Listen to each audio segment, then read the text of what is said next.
Welcome to Oh Brother, a podcast of three brothers trying to figure it all out, with your hosts Brandon, Colin, and Aaron. On this week's show, they're always screaming.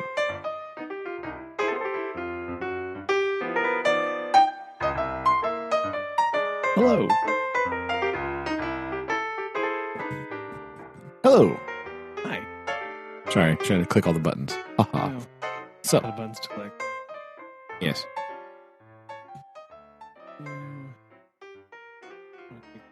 Google Doc. I've used it before. No, they changed their trash, don't you know? Oh, the banner will not let me forget. Get it? Hey, fine. Can you please go away? And it's like, okay, I'll leave you. And then I'm like, never mind, I'm back. every day. Hey, did you know it's changing? Yes. I know. Stop it. And I'm also confused as to why the fact that when you put something in the trash, it's gonna go away is like a change. I thought that's what the trash was for. Well, you thought you knew what the trash was. You have no. I mean, I understand it needs to hang around for a little bit for when you're like, oh, delete. Oh, no, not you.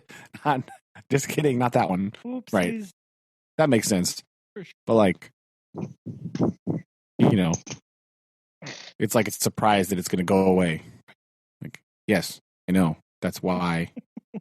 That's why I put it there. Stop it. Uh-huh. No, like I don't do this on purpose, or like I'm by accident, or it's a very deliberate thing for me. Again, sometimes you do because you're just clicking away, and then like the thing that jumps in next is not the thing that you wanted. So it does need to stay there for a little bit, not like immediately gone for life. No, but like, come on, also, give me some credit though, Google Trash. That's the reason I put it in the trash is I want it to go away. Oh well. Unfortunate. Yes. What's up, Aaron? Hello. How goes things? Oh, going. I'm tired and got a killer headache. But other than that, not bad. Going. Same. You described my entire life for the last 2 weeks. That's basically how it works. Oh no. Yes, indeed. No, going pretty good. This week's already exhausting, and I got tomorrow. I got to go out on a case, and then Thursday I have an all-day training day, and so, not super thrilled, but here we are. Yeah. How marvelous. No, not marvelous. Very sneaky. But yeah, that's what's going on.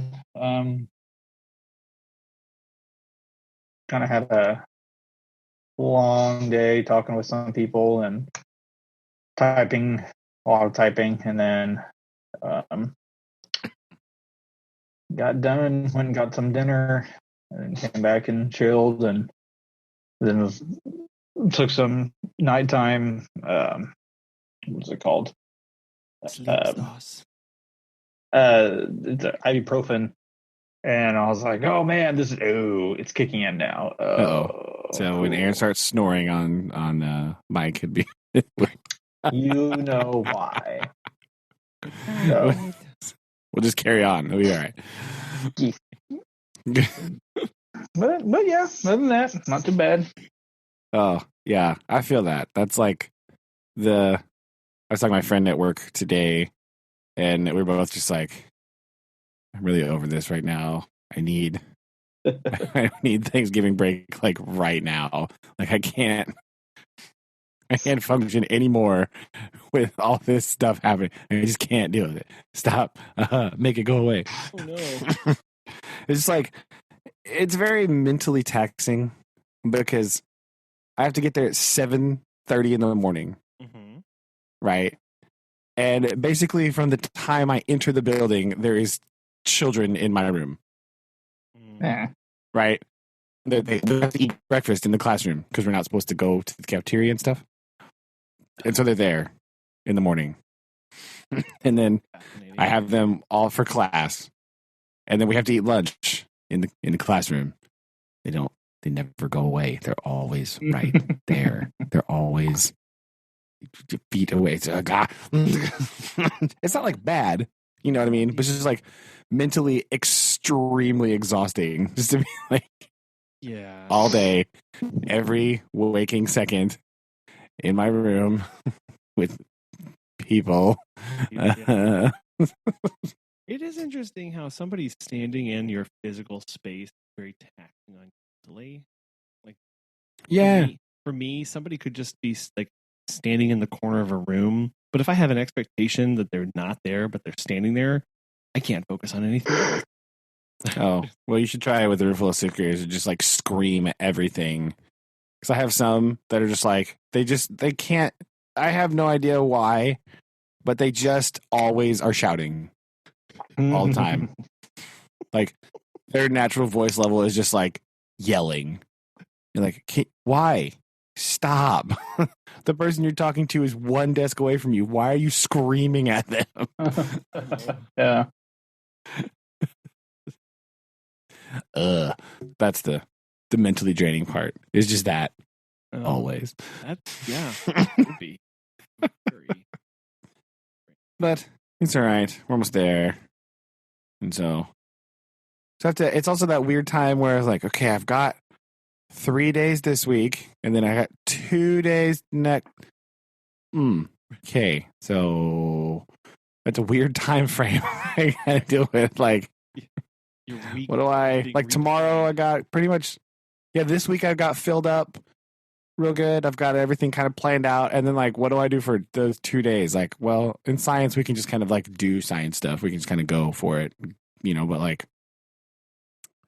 some of the other stuff, you're like, well, I could do this. Wait, no, I don't want to start this yet. I could do no. I need more days than that. I could do no. Wait, dang it.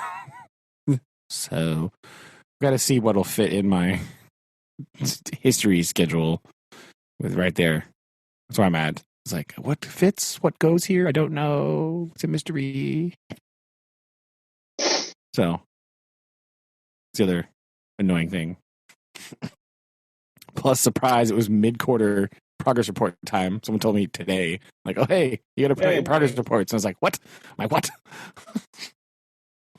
Oh, no. You have to, wait, do you have not just like mid-semester, but you have mid-quarter update? Yeah. So, like, well, mid-semester is the quarter grade, right? Yeah. That's the quarter grade stuff. But yeah, so we're supposed to, like, progress reports are like mid-quarter. Like, oh, how are you doing? What's your grades look like? They want that home so the parents can see, right? And I always forget about it. Well, not just me. Most of all the sixth grade, we just sort of forget that exists because we're always like, yo, here's your grade. Why are you missing this assignment? Where's your stuff? Like, that's basically how it works because we're trying to bridge that gap to seventh grade when you're like, you're on your own next year, buddy, and you gotta figure this out. So we're very constantly. Most of our kids are very aware of their assignments, what they're missing, what their current grade is. You know, we just like talk about it all the time. So then the administration's like, oh yeah, you got to send out progress reports. Like, what? I don't know. And like, it's one of those things that you do it just rarely enough that you don't really remember how it works in the computer system. 100%. Right? Because our gradebook system is the most confusing thing ever. Like, it doesn't make any sense. Mm-hmm. There's all this, like, there's bajillions of functionalities that it can do. I'm aware of 2 of them. And that's it. And I don't really, I know how to take attendance and I can make my gradebook function, right? I can create assignments and put in scores. Got it. And I can like look up kids' contact information. I can do that because that's just one click on their name. allegedly it can do like 100 million more things, and I have no idea what any of those things are. And so like it can run all these reports, like thousands of different kinds of reports for stuff. But the progress report is somewhere like, is it this? But no. Is it that? No. Like, I always forget how it works because you only do it like, well, we didn't do it first quarter because like progress report for first quarter is like, well, we do our first 20 days, our introduction, our expectation stuff. Well, that's basically mid-quarter done. So you're like, I got one assignment. Okay, that's not useful. So we do it like 3 times a year. Yeah. I run mid-quarter reports like 3 times a year, and I never remember how to do it. It's kind of that thing where you go in there and you just start generating reports. So this one thing I was like, is it that one? And it just generated 18 blank pages. I was like, what? Nope, not that one. Let's try this one. Literally. Like some box is not clicked somewhere in this massive like list of things that you have to check to make it run the thing you want. Like, I don't know. Oh no. The state of Oklahoma has this thing that they like to do where they like to come out with new designs and new programs. So for our program system, number one, where we go to like clock in and clock out and put our time to where we get paid. And where we have all of our forms. I've been with DHS for over a year, and it's changed 3 times. And every time there's a new system update, there's an email, and then there's a training thing over where some of the new stuff is. And so they're like, oh, hey, here's new stuff. Oh, you're busy and you can't do it. Well, too bad. Yes. So a lot of us in our district missed the training. And so it's like, where do I go to sign in? Oh, I can't do that anymore the way that I did it for the last. Yes. Oh, okay. And then, yeah, they just have this, like, there's an online form that I fill out for if I want to like send a referral somewhere. And I know I have done it over 100 times, but I still ask my supervisor, I'm like, hey, you know that form? Where's that button? Where's that form? And who do I send it? And how do I send it? And it's the same message like almost every single time of like, yes. Are you serious? You do this every time. And then, yeah, I know, but I'm really busy and I forgot. Did I mention I'm busy? And then there's a pause. And then he'll send me a link of the instructions of how to do it. And I'm sure if I type up in my email, I have like 20 of those things that he's just been like, here it is. I sent it to you again. Like, yay, thank you. That happens a lot. Yeah. My we're going to call it instruction on how to use this system was about 5 minutes of the lady being like, oh yeah, you click this for attendance and then your grade books are here. I got like the brief rundown and she's like, all right, and we'll follow up more later. And I didn't get any more follow up on that. So it was very well. I mean, like I understand why it was rushed. Like I took over somebody else's classroom like basically semester, sure. Right? Sure. Because there was things happening and they're like, I was like, yeah, I remember. Okay. So I got this big crash course like 4 years ago, and that's the only training I've ever gotten on this this thing. And so like the other big weird part is apparently the landing page for this system is like infinitely customizable. Oh no. Apparently it is possible to make like shortcuts on your side tab menu thingy. You can like add ways to change it. You can move stuff. You can change the position of that menu. It can be in other places, right? So this thing happens where I've never touched it, right? They just log me in and it's boom, done. Got it. Yeah, I'm not touching anything. I don't know how, number one. And like, there's not really too many other things that I actually need it to do that I would need to customize it, right? But other people are much more expert at this system than I am.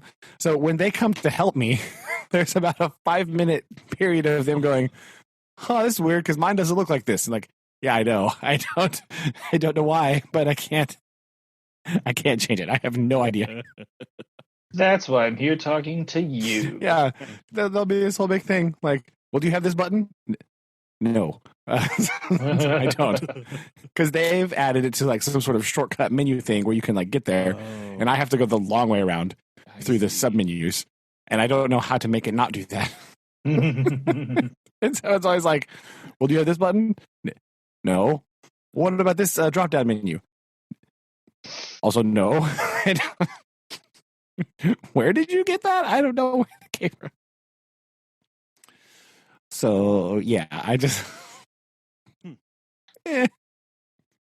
There's that happens a lot of times in a lot of our systems where if I'm not logged in to a certain program, I can't access a lot of the stuff, and so I have to then log out just to log back in, and then I have to type like what I originally was trying to do, and then hopefully it remembers it. But if I don't do it in the right internet browser, it says it doesn't recognize me, and so then I have to find whatever internet browser I was using to be able to log in. Yeah, that's and yeah, I'm not exactly thrilled, but everyone listens to Aaron, so yay. Yeah, that's just, I don't know. We have the thing that we use for the virtual students right now. We like bought the subscription to this like online thing, and they're just supposed to kind of go in and just it's laid out in such a fashion that they start it and then they just keep going. Right, it's laid out in these segments where it just gives you pieces. I have to go in and like grade it, and on some of the stuff because there's written essays or stuff like written short answer portions of things that I have to grade and check. But like overall, it's pretty like it kind of runs itself. They just go through and they just do things on this little schedule. But the problem is sometimes they'll give me the paper. Right, I'll get the scan thing of what they did. But I don't know what the assignment is supposed to be because I'm not in charge of running it. There's a curator person that kind of does that stuff, or it just like goes by itself. And so I have to like figure out where in the world this assignment came from in this bizarre system that I never have used before so that I can kind of read over their thing and understand like, what are you telling me? What are you supposed to be doing? Like, I don't even, for some reason, the gradebook option where all the stuff lands up, it's like a grade. It's like basically it just grade me. It's like a needs grading section. Okay. That section does not link to the assignments or the rubric for what they're supposed to give me. So like I have to go find it. And the only way to find it is to open another tab like Aaron was talking about, and then I have to log back in. So, I mean, I think it's trying to link me directly there, but when I open a fresh tab to do it, it takes you to the dashboard page where you have to log in, and then you get stuck there. And you're like, well, I got to go manually through all these assignment folders to try to figure out which one this is and what the grade is supposed to be. Yeah. What's the rubric for this assignment? What even is this? Where is it at? Yeah, it's really not very user friendly. That's the at the beginning of quarantine, whenever they decided to do teleworking from home, the IT hotline was shut down for 2 days because people got their new laptops and then they would call and be like, hey, I can't log in. And so in our system, if you type in more than like 3 times consecutively, and if it's the incorrect password, it just logs you out. Yeah, ours does that too for our employee portal with your insurance and your dates and all that stuff. And so they started doing this thing where they're like, okay, you don't have to change your password.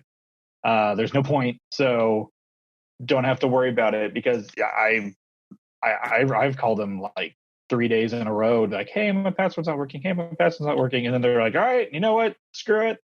No one has to change their password. It's fine. Everyone's doing okay. It's just like the name of the company 123, right? That's what that's what they give you. Yeah. Password, those are fun because at That's the true. department we have to change it every. I think it's every month and a half, every 2 months or something like that. Oh Yeah. And it's a lot. It's a lot. Yeah. And go, Do you like?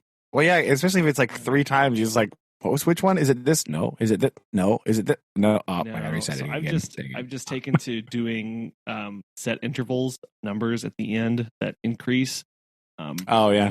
So it's not they don't increase by 1 each time, but it. Oh yeah. Don't give away the formula. No. Well, you have to guess the 18 characters before that. Let's just be real. Oh, okay. The key to having a good one. Scientific names of animals are one. Oh, that's true. That would be a good one.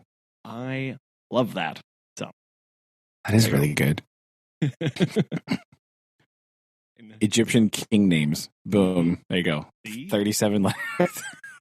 Now you like the full name, not just the full cartouche name, not just the little like Russian soccer players or hockey players. Yes.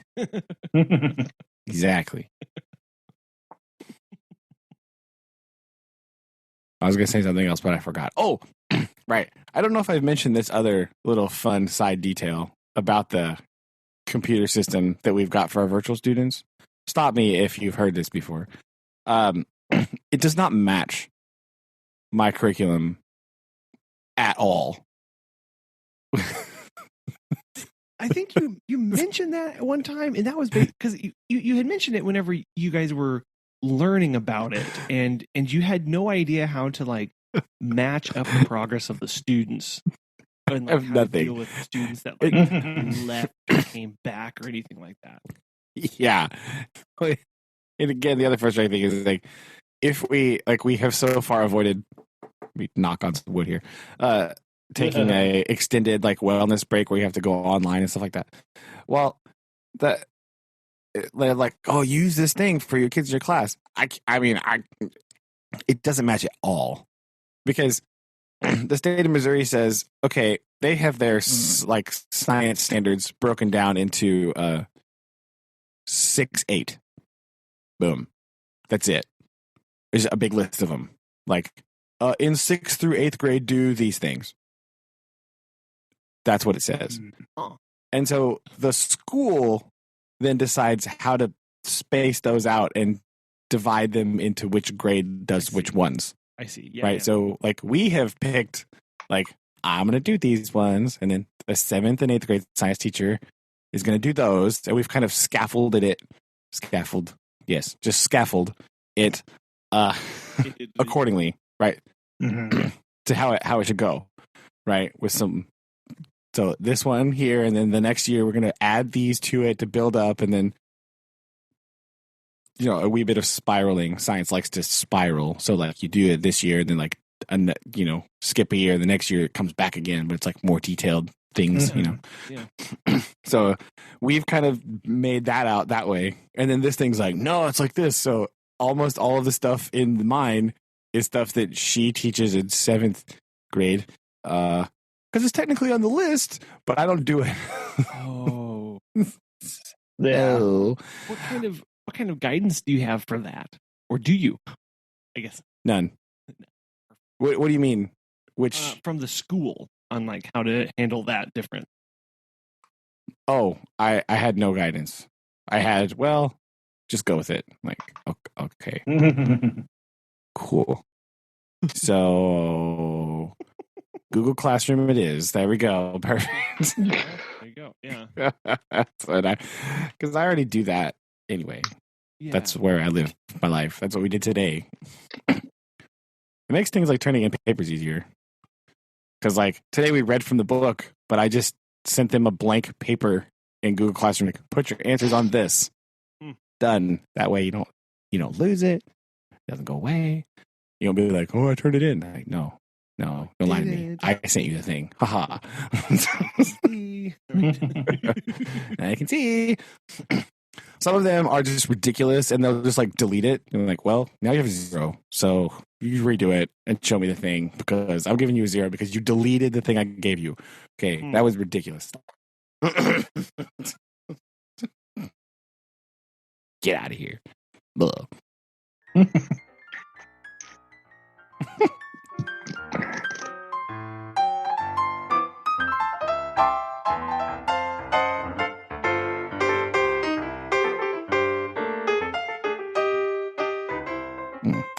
Anyway, have you heard the news?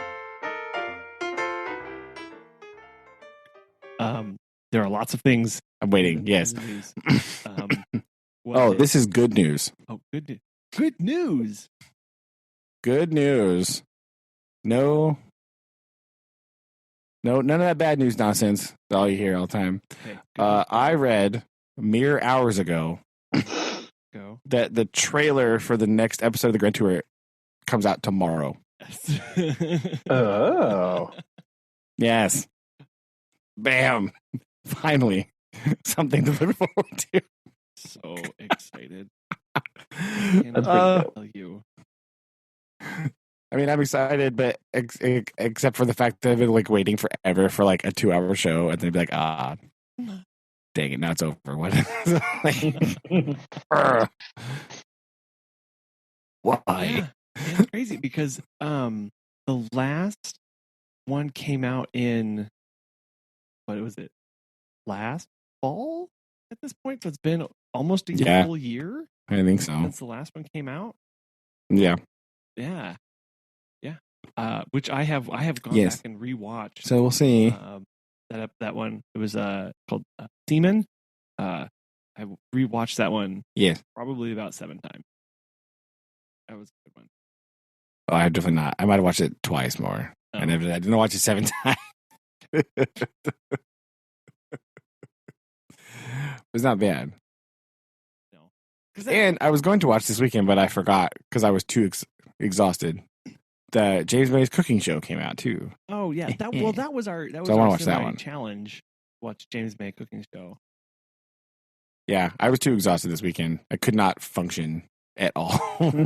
So I'll have to get on that for next time. But I thought I was still excited to watch it because I saw some trailers and stuff on like YouTube and on the drive or the food tribe thingy. He was talking about it a little bit. So we'll see how that goes. But I think it should at least be funny. Anyway, I don't know if it's good necessarily, but it should be funny. Ready. I don't know if I'll learn any cooking tips or be able to prepare any dishes. But Why not? Should at least be entertaining. Always. I always like that. Oh yeah. We'll have to do a watch party for that one maybe, and do a commentary. Oh, I think we should do that. I think we should. Maybe might try that. It'd be funny. I've been. Oh, go ahead. No, go ahead. Because I was gonna say I've been too busy watching like the Mandalorian, so I can't, I can't emotionally get enveloped in another series just yet. Well, it's very short and it's about cooking things. Yeah, a bit like with, being bad with at it, so. the Grand Tour because I have to turn my brain off and watch the British baking show. Yes, because I love that. That's my binge watching show. But yeah, we've been watching The Mandalorian. We'll come back to the baking show thing in just a minute because that's on our topic list, and we talked about that because I watched them too. Today, all I've all I've seen on the internet is about the female Mandalorian armor. Oh my gosh, guys, there's female, they got breast armor. It's so dumb. Like, it's so unrealistic. I can't even, like, if you do something like that, these people on the internet come out of the woodwork, like, insane, like, well, actually, that's not how female armor would actually look if you were going to armor the female body. Like, dude, first of all, this is not actual 14th century armor. Go away. Okay. It's Star Wars, first of all. Like, who cares, man? It's a fantasy thing. Like, I can't even. It drives me crazy. Like, I can't, like, these people are so obsessed with their hobby of, like, the study of armors, which I get it. It's kind of interesting. It's cool. I like to learn about it, but you got to calm down, dude, when you're talking about Star Wars armor. Okay? We got to stop. Is that right? I love, Yes. Just stop. I love your necktie. And It's based on actual internet critics. People. Neckbeard Twitter voice. Yeah. Well, those like badly lit one camera angle rants where there's some dude like yelling at the laptop like webcam, like that's it. That's what those are all about. But even some of the people whose like whole YouTube channels are like armor and historic related, like I can't even with some of those people when they get on this soapbox, they just start going crazy. And there's one guy, I'm not going to mention his name because I'm not going to throw shade at him or anything like that. But like, well, he goes on and on and on and on and on. He's so pedantic about everything. Everything he says is like, well, actually, it's blah, blah. And then he like came out and he was like, yo, I wrote a book. It's going to be great. I'm like, okay, first of all, there's no way I would read that. Because it would just be you literally explaining every single detail about how the armor works and functions and everything. I cannot imagine a more boring thing to read in my entire life than anything that you wrote. Stop it. Just goes on and on about like, well, what's wrong with the armor in the Lord of the Rings, or what's wrong with this? And like, yes, I'm sure that your thing is absolutely perfect and beautiful and wonderful and 850 pages of the descriptions of buckles. Come on, right? There's no stop it. I bet it's just all of that stuff. All those chapters in Moby Dick, they're just about whale anatomy. You're like, why is this here? What was going on? I have no. What happened to Ahab and Ishmael and the other guy? Like, why is this chapter only about whale teeth? What in the world's happening? Because in his first draft, he just glancingly went off the anatomy of a whale, and he got the well actually crowd writing him on pen and on quill and paper about that. That's true. He miscounted the number. 18th century well actually cloud of the. And he said, "Okay, whalers. I will. You know, right, I'll show you. I'll just physically describe the science diagram of sperm whale in my novel." Yes. Every 3 chapters, I'm going to give you one of those. And they were the only people to write in. So he's like, well, I guess these are the crowd I need to make sure I appease. So let me write. Yeah. And then that Nantucket crowd, man, just like good them. So like, I've heard good things about the Mandalorian. It's really cool. You know, good stuff about it. And then like, all I saw on the internet today on the like my YouTube feed, because I'm a dork and I watch things about like ancient weaponry, is all these people all of a sudden be like, oh my gosh, once again, flawed armor designs in fantasy novels, like, and fantasy television show has unrealistic armor. Like, it's a fantasy show. It's called science fiction, dude. Stop. To the other word you used in that sentence about it not being real. Yeah, like I get it. Right, I understand why you would be a little weirded out by that, because it is kind of a weird concept. Like, why would that? It's literally not going to help anything. Well, sure, but it's also not designed to protect you from swords and axe strikes. It's from a blaster that doesn't exist. Stop it.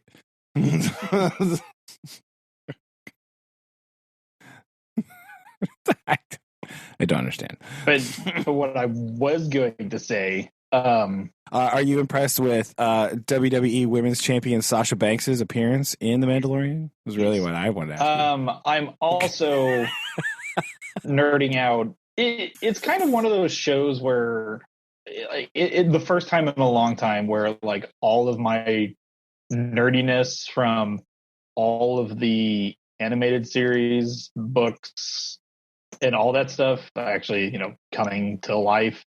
And how it's all tying things together. Like the guy that played Jango Fett in the Clone Wars. Oh yeah, New Zealand guy. So he's actually in the new series. Oh, is he really? Yeah, because he's playing. Because I don't know if you watch it. I don't have but so pluses of Disney's. But Boba Fett is alive, and so he made a little cameo, but he hasn't been revealed yet. But he's like standing on this thing, and all of my nerd sensors went off. And the new episode that just came out ties in a lot to what was done in the animated series, and so my nerd alarms went off there because I was sitting there watching with Shelby, and I was like, "It's the person and the thing," and so I had to take a little insulin shot and calm down. But you weren't ranting about chest armor. No, I could care less because all of the stuff that the character and what they did in the thing, I was like, the stuff. So I had to again kind of calm down. But it was a nice change. It's one of the first shows in a long time, because the last time I've had kind of that, I need to watch this the day it comes out, was Game of Thrones. And so the first time in a long time where a show has actually, grabbed my attention right off the bat, and like, oh yeah, I gotta watch this, or hey, I gotta watch, it when it comes out. So all of my emotion and all of my stuff is being poured into the Mandalorian right now. So I don't have enough heart or love to give anything else at the moment. It's all going to the Mandalorian. I have that I still haven't watched the season 2 of Hannah that came out on Amazon. Yeah. Season 1 is it's so good. Like, I really like that show, but that show gives you like massive anxiety because it's like thriller, spy craziness. So like the whole time you're just like, right? It's all like, emotionally, I'm not quite ready for season 2 because season 1 was like exhausting to watch because it's like so good. It's like really well done and everything, and it's like so intense that I was like, I want to watch season 2. I'm not ready for season 2 yet, though. I can't handle it. Yeah. For those of us who haven't seen it, so Hannah is, imagine Jason Bourne is a 14-year-old girl. Oh. Okay. So like trained in the wilderness by like her dad or something. Her dad, this guy has her in the woods, right? Hiding from somebody. They're just at the beginning, the first episode, they're in the woods and they're hiding, and you have no idea why, and you have no idea from whom they're hiding. And then later in the episode, it becomes very clear that somebody has found them, and they want them. It's like the Treadstone trying to track down Jason Bourne. Yeah. How you kind of like, they're not really above board, but you don't know why or what they've been up to. Mm-hmm. You know what I mean? Yeah. It's kind of like that. And so she's like, it's in like the Russian wilderness. And so she escapes. And so he is going off on his own thing to try to do something. And then she goes on this like crazy thing. She like meets this girl on vacation in like North Africa from like London or someplace. Okay. And she has to try to be like, oh yes, I am also a normal child. Lost from my dad is banker and I am totally normal child person. Ha. And so this weird friendship sort of starts developing between like this like totally normal spoiled girl and like Hannah, who's like a crazy like super ninja person for some reason. You don't know why. Okay. Interesting. Yeah. It's all this weird thing, and it's the whole season is like they're being chased by these like shadow corporation villainous like thing or whatever, and you're trying to figure out why and what in the world they've been doing, and why is Hannah important, and how did she become how she is, and who is this guy who's her dad, why is he important, like why do they, it's this whole like spy thing, and oh my god, it's really good, but man, is it emotionally taxing.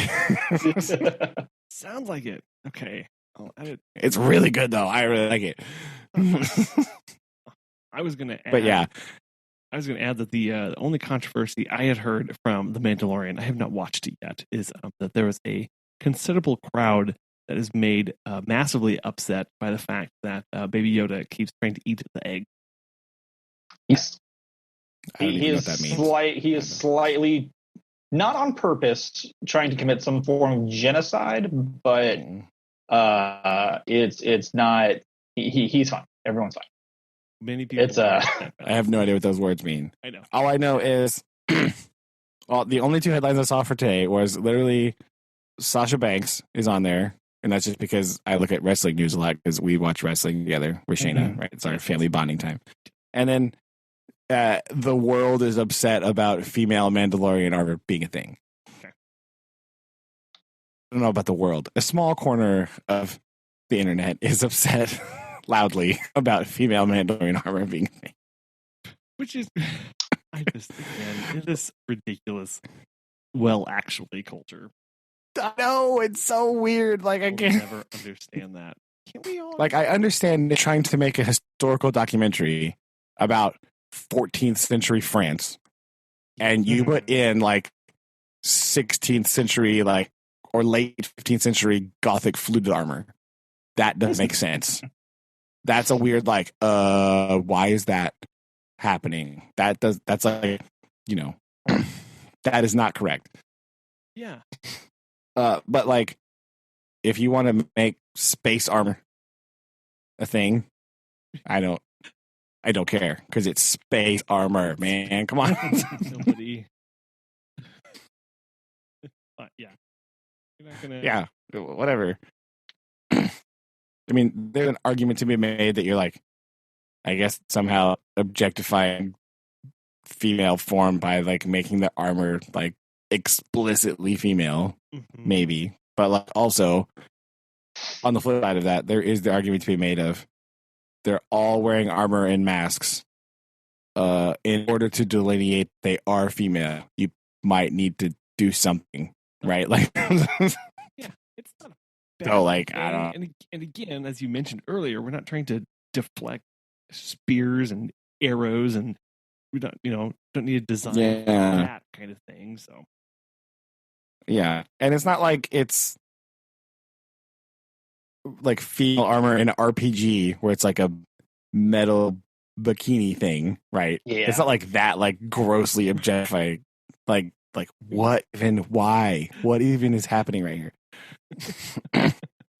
Like, whatever. People are going to complain. Yeah, about just the smallest things in the world, and well, again, there's a time and a place for that. Like if you're watching a show about Romans and they're wearing a Greek helmet, you're going to go, what are you doing? What's wrong with you? That's objectively wrong. But, you know, space armor. Okay, stop.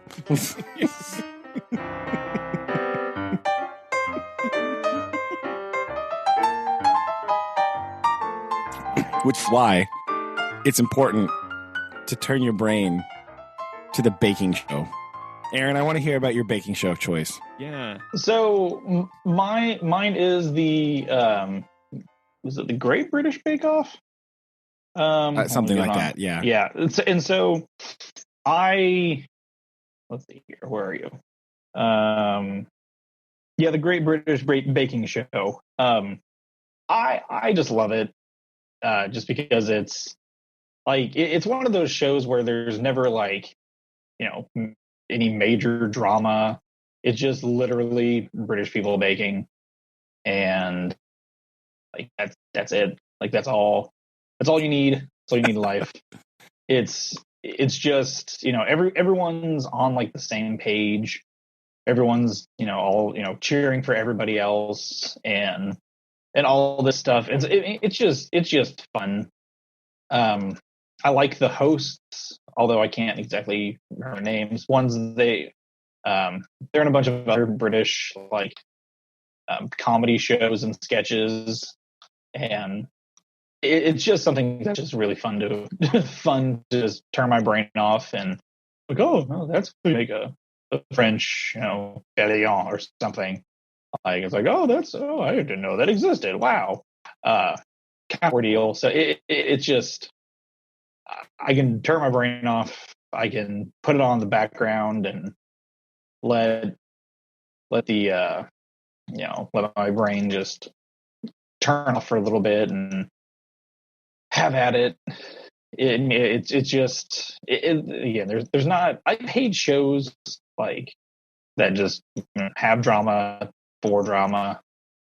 I don't find like that Jersey enjoyable. Shore for you, I guess. Huh? Yeah, like that's not fun for me. Yeah, it's just one of those things where it's like, man, it's just fun just to get on there and just watch people do something that they love to do, and little things like that. Some of those shows that have like drama for drama, they give me like, I don't remember what it's actually called, but it's like the opposite of Schadenfreude, where you feel terrible and like really guilty that people are doing bad. Yeah, like your empathy is in like overdrive. You're like, oh, I can't watch this. It's too upsetting. I don't like. I mean, it's literally just people like going out there and just baking whatever, and like not like they have like their own little stuff that they have to do. And they have like the emotional parts where it tells you about their backstory. And like, well, yeah, but like, but at the same time, it's very like you have people to root for. You don't really have anyone to root against because they don't really have any people that's like a super jerk or anything. It's just all just like, look, I like baking. I here to bake. And they're like, oh, this person's here to bake, and oh, they just want to do something because their parents did it or whatever. So like little things like that is like, oh, okay, that's why these people. Well, I think that I haven't seen very many episodes of that, but the cool thing is the variety of stuff they make is crazy. Because it's like, because it is just like blanket. Oh, you're baking things, like the amount of different things that they are tasked with making from episode to episode is really wide and vast, and so you get to see lots of different like techniques and different things getting made or like cool ideas and stuff. It's really it's interesting. It's never like the same. Yeah. And it's all like, hey, can you build this cake into a cathedral? We don't know either. See what happens. Kind of stuff. And like, no. Yeah. And I just like little random things like that. Where just like, oh man, this person, grew up with nothing. Like all they want to do is just come out here and bake and just be there for their family. And you're like, man, I am 100% rooting for that person and all their endeavors and stuff. And it's just fun just to go out there and I can put it on the background while I work and just be like, oh yeah, oh he is making that. Oh, I can't believe he's doing that instead of this. Oh really? That's true. Like I don't put like that's what I bring up, like super investment, but it's just something that's like, oh wow, these people like are doing this, and oh really, and oh wow. But yeah, you become these kind of shows like this, these like the contest shows, especially like any type of contest show where you have to like make a thing and then be judged on it. Like you become an armchair expert like real quick, right? Like that's exactly what happens. Like the memes are true. Like after like 3 episodes, you're like, oh, I can't believe they're doing that. Why would you put the fondant like that? You've got to make your seams better. It's like I've literally never made a cake ever in my life, and I'm like critiquing these people.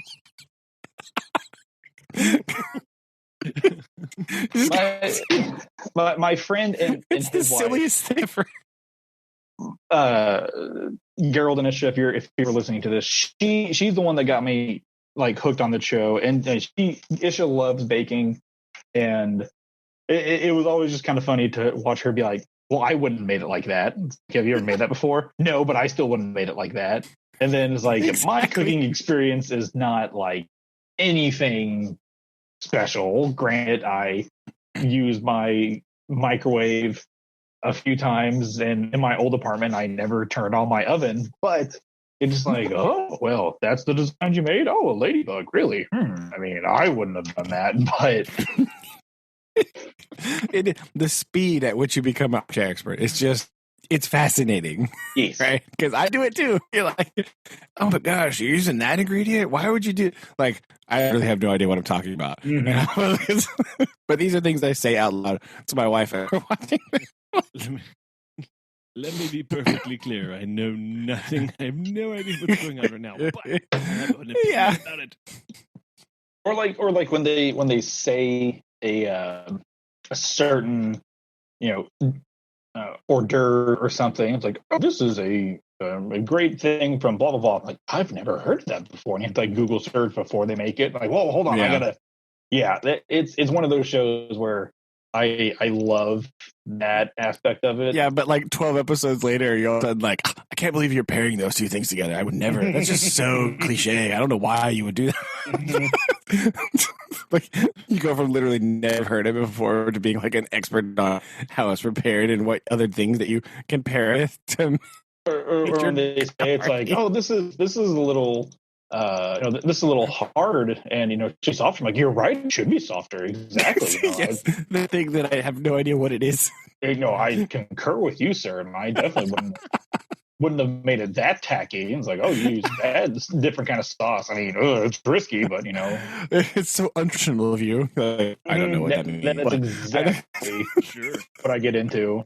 Like, I wouldn't have done that, but I mean, if you feel that's what it should have been done, then So is it kind of like, for me, I've never seen a baking show like that, but I have watched TV shows that are like the How It's Made, where they show you like the machinery that makes a pencil or crayons or a tin can. And I've also an underrated television program. I do love those. Show. That's a beautiful show. Like if you're like can't sleep, you throw a sucker on. Well, so is part of the appeal that kind of insight into a process that you have no idea, to see the skill, like the physicality of making something? Or is part of it is, and like the other thing is usually in not just being show, but like any other show where you have to make thing, there is some kind of time limit involved, right? So they'll be like, do all this stuff in 4 hours. Like, okay. So the other part of it is like, can you pull off this like crazy complex thing in a seems to be an absurdly short amount of time, right? So it's kind of where the other, like, that's your quote unquote like drama part is like, can they actually do it? Because it's kind of like that challenge aspect of it is there's a time limit usually, and then that's where kind of that comes in, where they're like, oh, they've got to make all these decisions and they have to try to complete this task, and usually in something like that, or in the other one, I watch Cake Wars. I've been watching Cake Wars. I don't know why. Ooh, yeah. But like they're like come up with this crazy idea, and then they're like got 30 minutes left. You're like, dude, you're not gonna make that happen. You gotta change your plan. You gotta change your mind. Right? Like, can you execute and do all this stuff within this time window? So that's the other part that's kind of interesting. So yes, there is a how do you actually do that part of like them putting together and like making this thing, or in the baking show, like how do you bake that thing? Like what does that look like? And also like, can you make this really complicated thing in a very short amount of time and make it printable and like actually taste good? So that's the other, like, that's where the competition part comes in, is it's timed. So it's like, it's nerve-wracking. I for a while was really into Iron Chef.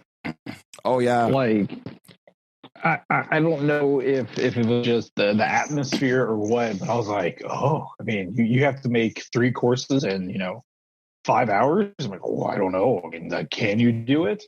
Like that was that was always fun for me. And then like shows like that, and then tying into shows like No Reservation by Anthony Bourdain.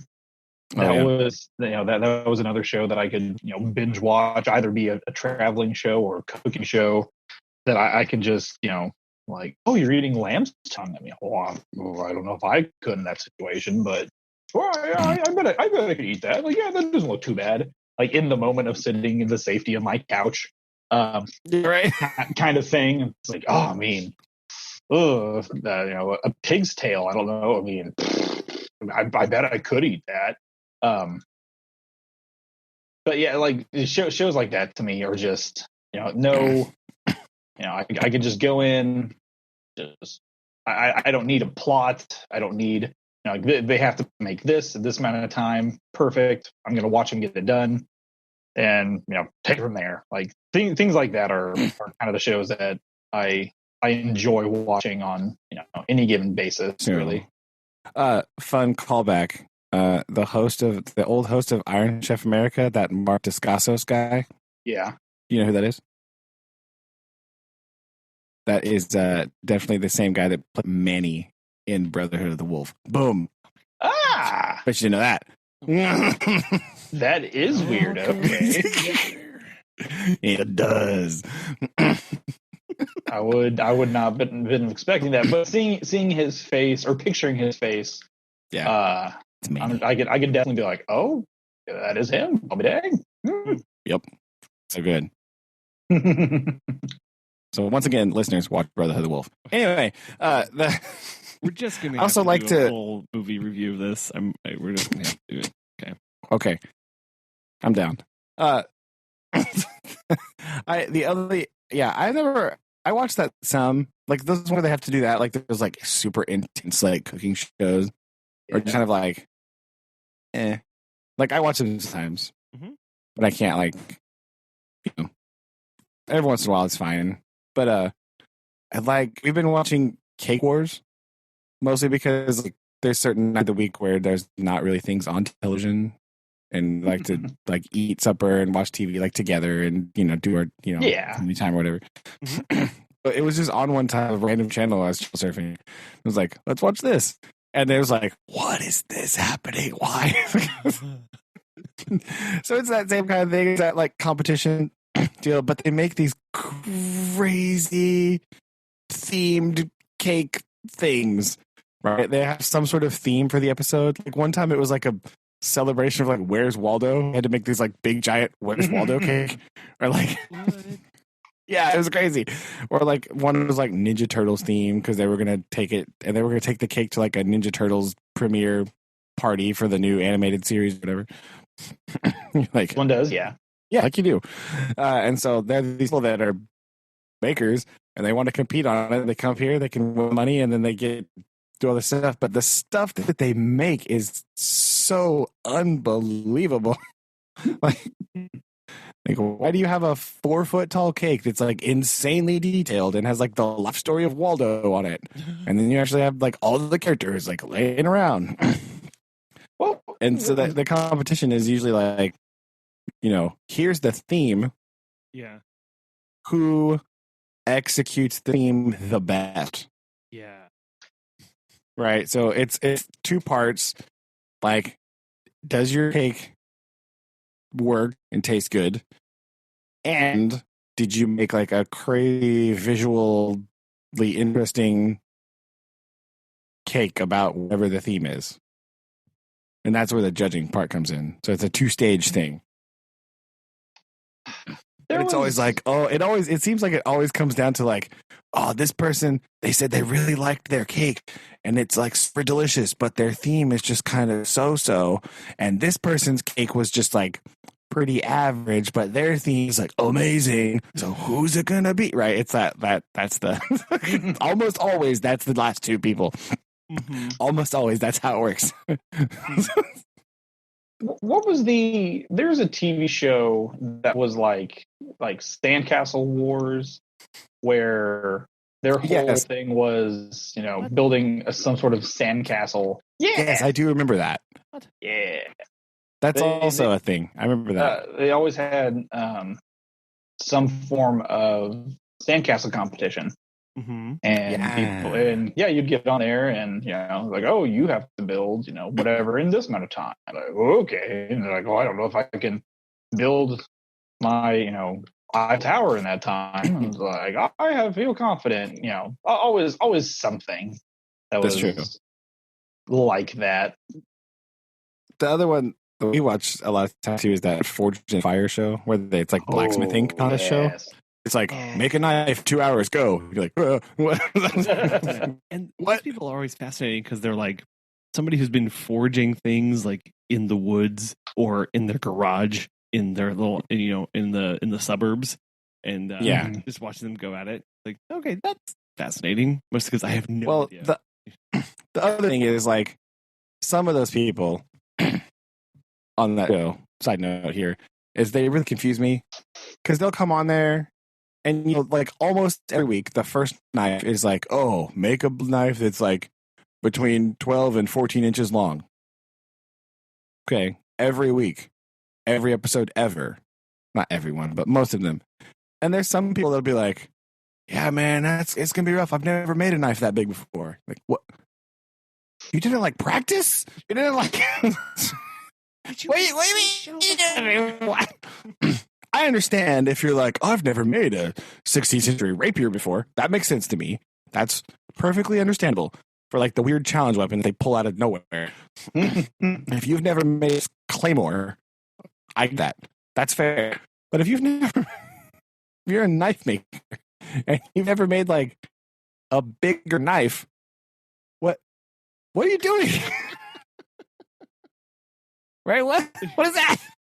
You're saying, and I know this is my armchair quarterback coming through, but like, you didn't even think like I'm going to be on Forged in Fire. Maybe I should practice making a knife that's bigger than 6 inches. would you? Why would you do that? I don't know.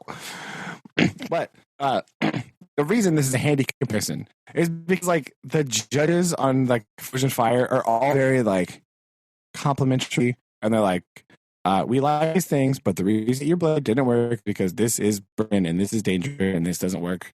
Overall, you did a really good job. Yeah. Next time, better luck next time. Cake Wars, though, man. Sometimes the lady that's on there, I don't remember what her name is. She's like terrifying. Oh no! There was one episode. She basically went, "I don't know what's worse, the way your cake tastes or the way it looks." I'm like, dang, lady. Brutal. She's just very like blunt. She's like, this cake tastes awful. I'm like, okay, well, God, Thank you. no ambiguity here. Yeah. And moving on. Or they're always like, the other thing happens is somebody's like, oh, we're going to use this like really great flavor and we're going to try to put it in there. And she'll be like, I was really excited to taste that flavor, but not here at all. Oh. I can't taste any of it. Like, oh no. Oh, bird. Got him. Like, Oh man. But I mean, she's not like mean about it. But Susan's like, oh, that is just so hateful. I can't even say it's that bad. But like, it's still some things that she says really like. And then the other guy too, he's much better.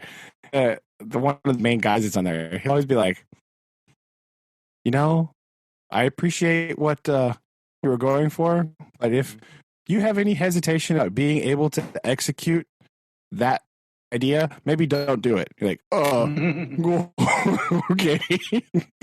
It's like a super nice roundabout would be like, yo, that's awful. What are you thinking? Next time, listen to your intuition when it says stop. Yeah. And the worst ones are always like, oh, I was really excited to taste this flavor because it's my favorite. And this just is not good. Like, oh no. Yeah. Now they had to get you because you insulted them personally. Like, I love malt flavoring, but this doesn't taste anything like what malt. you have done Oh no. is a personal affront to them. Yeah. My literal favorite thing here, you ruined it. Like, no. You have taken the one last joy from me in life. Oh, well, anyway. It's just fun to kind of like the things that these people can nowhere. Like, I'm gonna have all these raw ingredients, and in 3 hours, you're gonna have a 5-foot Where's Waldo cake. Like, what? Yeah. Okay. Well, how? You got me in trap. Okay, show me. Let's see. What's up?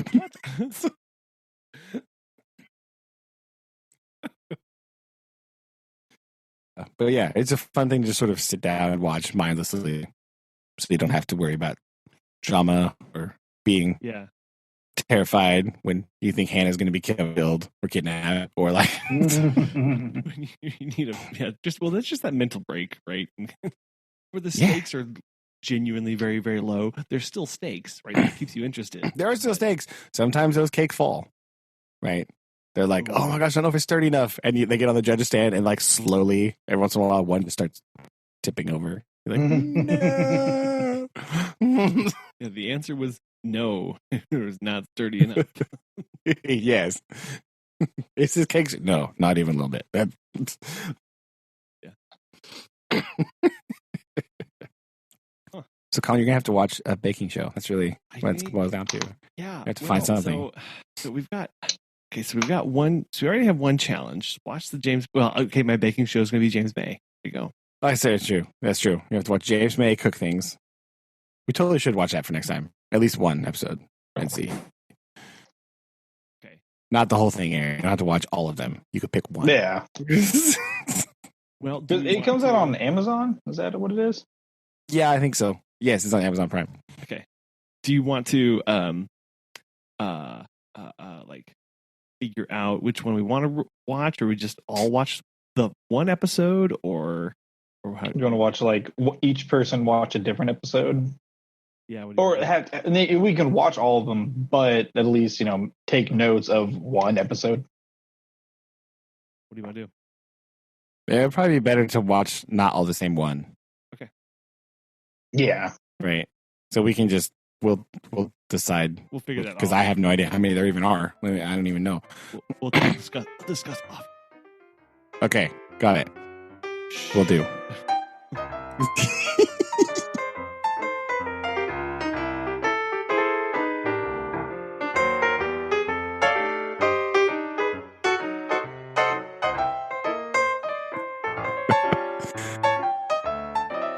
Try to bring it up here, but phone, why are you not cooperating with me? What are you doing?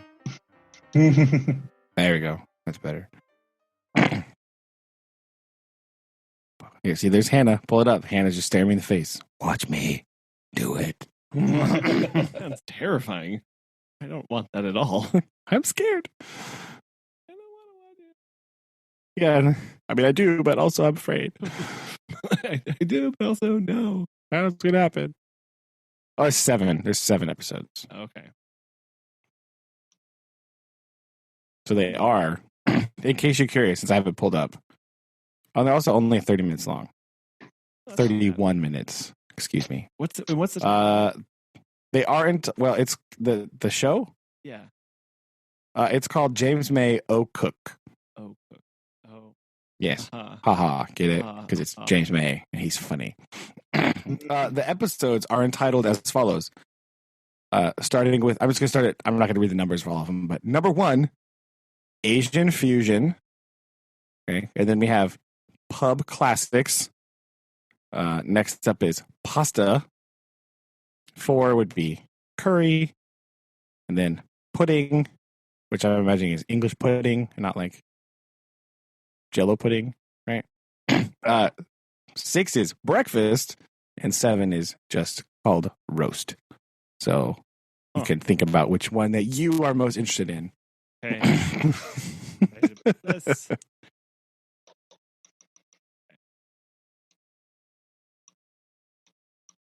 And go from there. So, Labeled a documentary. I don't think that's appropriate, but okay. I mean, it's documenting James May cooking things. So, okay. So that kind of works. Kind of. We'll find out. Yeah. Okay. All right. Sweet. Okay. Blam. Watch at least one episode of James May. Indeed. All right. Very good. I like it. Oh, before we go, I will confess something, I guess. No. Guess who this week realized that their car tags expired in August? Hey.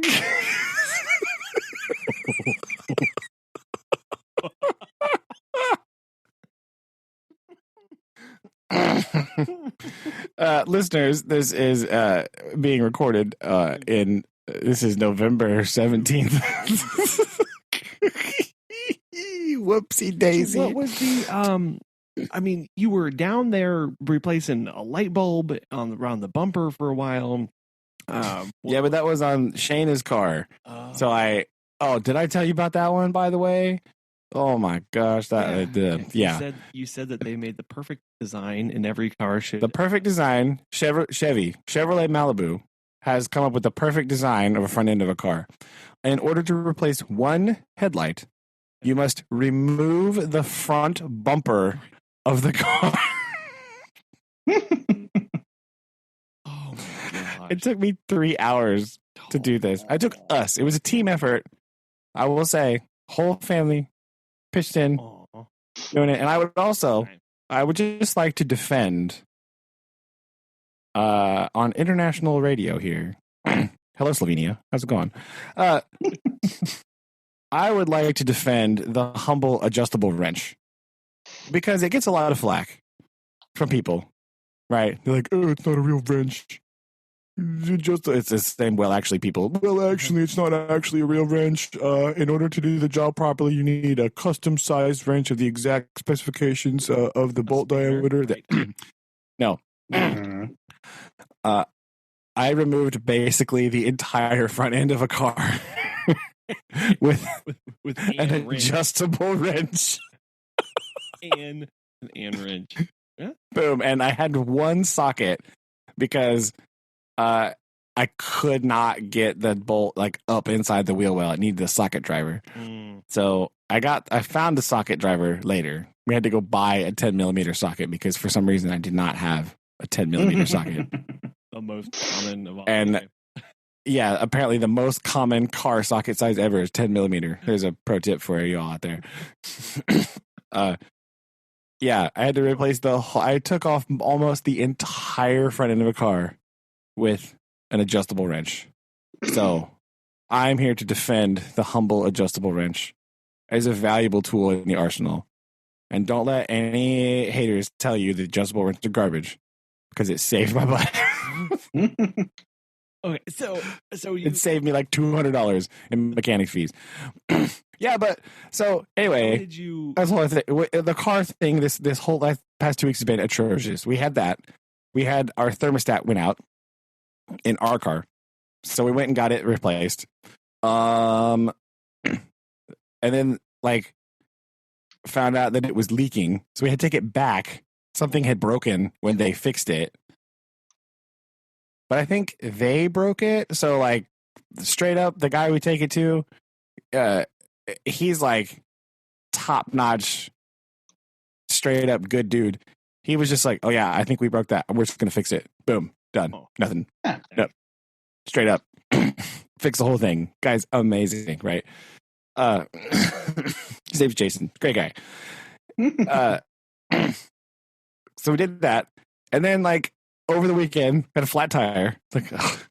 So I had to call him back. Hey, we need to bring our car back to you because our tire blew out and we got to fix it. So we had to buy a new tire, blah, blah.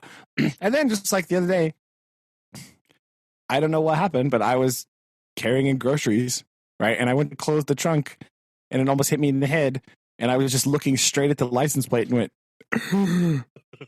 oh no.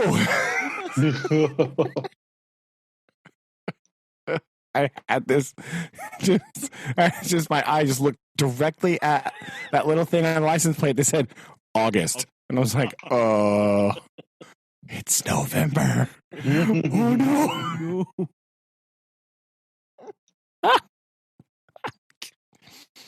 So we had to go to the DMV. Get new tags for the car. God, I'm glad you were, able to do that. Oh. Yeah. It was we did that yesterday, I guess. That you weren't the one that has had the latest delinquent tags that they've ever seen. So I'm sure. Oh yeah, it was only a couple months, but still, like, yeah, the lady was like, "Oh yeah, it's no big deal." I guess their office is like way behind because we never got anything in the mail about it. We never got nothing, like whatever. So yeah, I was just carrying groceries and just happened to look at the rear license plate because it's on the trunk, Yeah. and was like, that's wrong. That's not the right. That's not what month this is. Oh no. A lot. So we're good now. We're all good. Got it fixed up. Hooray. Yes. Susan saved the day again because she's like, well, I have to leave and go do something on Monday and I have to go to town. So, like, I'll just go do it. And it's like, okay. Like, sweet. Sweet. Thank you. Right. She went and did it. It's fine. Oh, yay. I'll give an update on our Jeep. Oh, yeah. Yeah. So Oh yeah, real quick though, shout out to the DMV because they get a lot of flack too. But every time I've had to deal with the one here in town, like they're just like the super nicest people ever. So ours is so nice. I like to shatter that stereotype, at least for my local DMV in my area. Like the people in there are super helpful and real chill and just really nice. So I'm gonna give DMV people a shout out here because they get a lot of garbage. And so I think part of it is what attitude you bring to them because they do deal with oh yeah, a lot. Yeah. I know here when we had to go re-register and all that stuff, I was behind a guy who was registering like hopefully on time. That's why he was registering something like 14 trailers, 4 cars, a work truck, like all of this because he owned a farm, right? And he came in and he had to have all of these things and trying to parse through the titles and this the lady behind it was just like, okay, yep, we'll do this one, this one, this one, this one. So they do a lot. I've been very happy and thankful for them. But our Jeep, last we spoke, they had torn. I don't know how much they studied, but they had to. They were like, oh, it's definitely the flywheel. And unfortunately, in order to get to the flywheel, we have to take out your transmission and your torque converter, and we have to take apart some control arms, and basically tear off the entire underside of the vehicle to get to the flywheel, and that's going to take some time. And I was like, okay. And then they sent them the wrong flywheel, because they sent it for the 4-cylinder, not the 6-cylinder. So then they had to wait and then send us another flywheel. And then they pulled down our flywheel and they were like, oh, actually, your flywheel is completely fine. What? So, and I was like, that means it's the transmission, isn't it? And they're like, yeah. So they some diagnostic stuff. And they were like, okay, well, we can get a refurb transmission for you, and that'll be $3,400. And I was like, okay.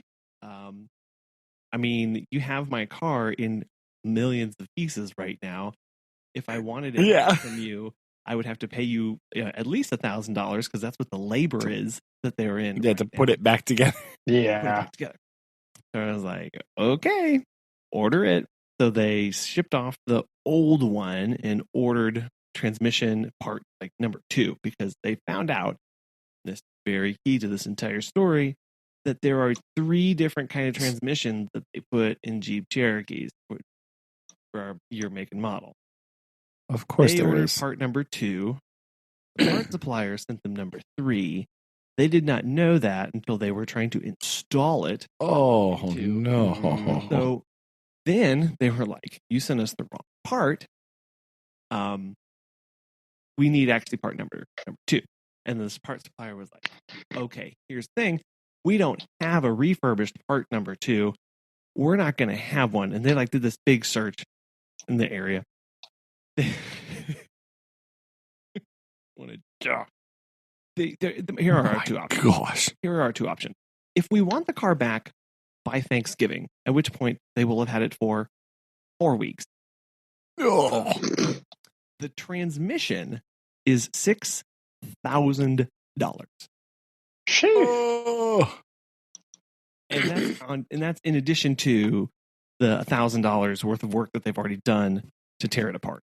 That's just the labor. Jeez Louise. $6,000. That's the part cost. And I went, if I don't want it by Thanksgiving, because I'm not paying you a total of $7,200 for this. They were like, oh, well, there's another one, but it's $3,700, but it won't ship for 3 weeks. Oh my gosh. And so by the time they do know that you could buy a car for $3,700, right? They know. We bought our Honda for very well close to the cost of this entire transmission thing. Oh okay? my God. God. We bought an entire Honda Accord hybrid that has had literally no problems, except for the fact that it doesn't really like cold. And so sometimes the hybrid system just shuts off to protect itself when it gets really, really cold. It's a thing that it does. It's a common thing that I've looked up. It's not really a failure. It's just the system is like, it's really cold. I need to shut down to protect everything. Yeah, the battery probably goes, Yeah. So it's like, I don't like it. Yeah. So just to get the transmission in this freaking car this is so painful. This is incredibly painful. But, the joys of car ownership. Yeah, no. I think I'd be like, you own a Jeep now, car dealership. Bye. I will be going over here. So I'm going to bequeath this unto you. It's yours now. See you later. Enjoy. Ta-da. Please burn it as you. So we'll get a brand new transmission. Drive it another 1,000,000 miles. Oh my God. Yeah, you better. Driving forever now. Right. Oh, that's awful. It's like, I am not. Ugh. So I was like, told Megan, I was like, Merry Christmas and birthday and Christmas and anniversary and birthday and Christmas. Oh man, that's terrible.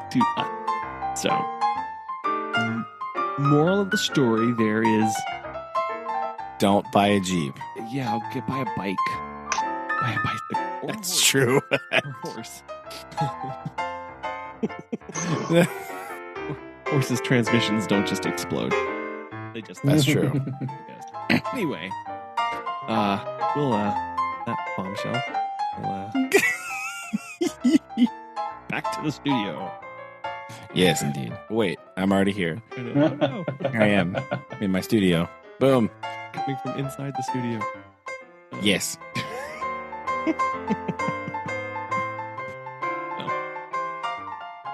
We will get soon. Alrighty. Yeah. Love you guys. Love you too. You too. Bye. Bye.